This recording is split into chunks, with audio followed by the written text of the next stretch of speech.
Jadi sekali lagi, Mahfud MD, Anda salah total dengan mengatakan kalau presiden melaksanakan kewenangannya seolah-olah presiden bisa kena pidana. Itu salah total. Ya. Soal memberi maaf pada koruptor, lalu dicari alasannya itu amnesti itu ada di Undang-Undang Dasar. Semua ada dok. Apa? Undang-Undang Dasar itu kan asas yang sifatnya belum menjelaskan, dan Undang-Undang Dasar itu tidak bisa berlaku langsung dengan sanksi, dengan konsekuensi tanpa diturunkan dulu di dalam undang-undang. Nah sekarang sudah ada undang-undangnya. Undang-undang amnesti itu sudah ada, ya, Undang-Undang nomor 11 tahun 54, dan tidak pernah menyangkut koruptor. Mahfud MD, Anda salah total. Presiden punya kewenangan publik. Satu, gerasi itu kalau sudah ada putusan pengadilan, dia berhak memaafkan. Kedua, amnesti tidak memerlukan putusan pengadilan. Jadi Presiden Prabowo bisa memberikan amnesti kepada para koruptor yang mengembalikan uang korupsinya walaupun belum ada putusan pengadilan. Contoh yang paling sederhana, teks amnesti yang sudah 2 kali dilaksanakan di Indonesia. Para pencolong pajak, para pengusaha yang menyembunyikan income-nya, walaupun secara pidana bisa dia kena pajak, tapi pidananya dimaafkan asalkan dia ikut teks amnesti. Itu contoh yang sudah kita laksanakan. Jadi sekali lagi, Mahfud MD, Anda salah total dengan mengatakan kalau presiden melaksanakan kewenangannya seolah-olah presiden bisa kena pidana. Itu salah total. Ya. Soal memberi maaf pada koruptor, lalu dicari alasannya itu amnesti itu ada di Undang-Undang Dasar. Semua ada dok. Apa? Undang-Undang Dasar itu kan asas yang sifatnya belum menjelaskan, dan Undang-Undang Dasar itu tidak bisa berlaku langsung dengan sanksi, dengan konsekuensi tanpa diturunkan dulu di dalam undang-undang. Nah sekarang sudah ada undang-undangnya. Undang-Undang amnesti itu sudah ada, ya, Undang-Undang nomor 11 tahun 54, dan tidak pernah menyangkut koruptor. Ya. Malah kalau aslinya undang-undang koruptor itu karena pertikaian politik sebelum tahun 49. Undang-Undang amnesti dan abolisi pada waktu itu. Kan waktu tahun 49 terjadi keributan.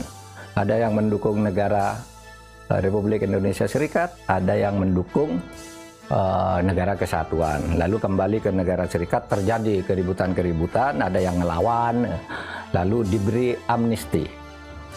Bahwa mereka yang belum diproses pidana dianggap tidak tindak pidananya dihapus dan tidak perlu dibawa pengadilan, yang sudah diproses diabolisi supaya dihentikan.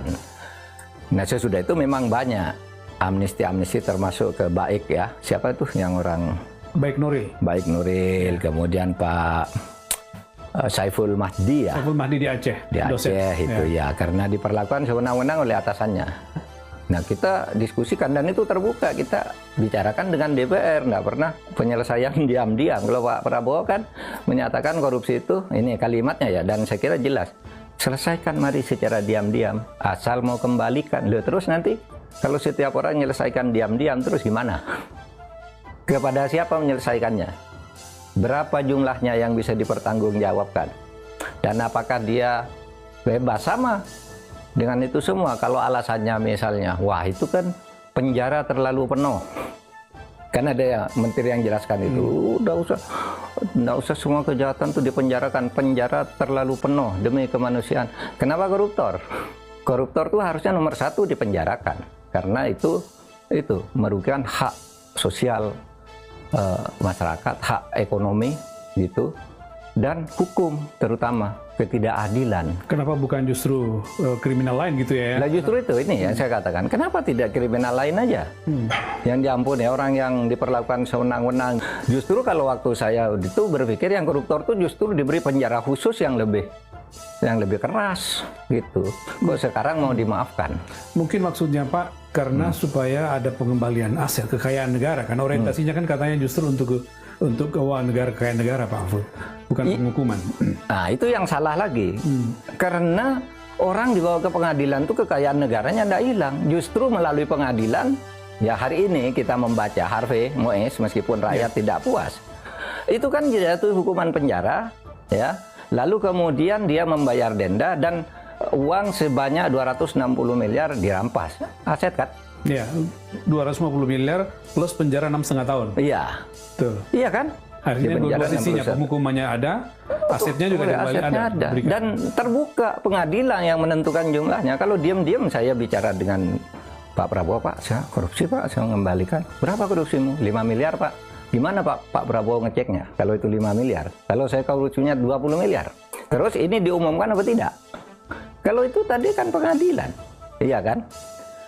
Nah itu ya, angka kalau alasannya ya kemanusiaan, ya lebih kemanusiaan yang pencuri-pencuri ayam itu yang digebuk hanya uang sedikit karena perlu mencari makan, terpaksa mengambil buah milik orang di tengah jalan. Dan itu mungkin jumlahnya banyak ya Pak? Iya, mengambil sepatu untuk dijual lagi gitu kan, yang alasannya sesuatu karena anak sekolah besok, anak saya kalau nggak bayar selalu dibully di kelas, kamu boleh sekolah tapi kamu belum bayar, diingatkan tiap hari sehingga anaknya nggak berani sekolah, juri dia. Nah yang koruptor ini kok mau dimaafkan? Yang begitu kalau mau dimaafkan, mari kita kerjain sama-sama. Mari Pak seleksi pencuri-pencuri yang karena terpaksa. Kalau koruptor itu ya, kalaupun mau dimaafkan ya yang dimaafkan yang by need.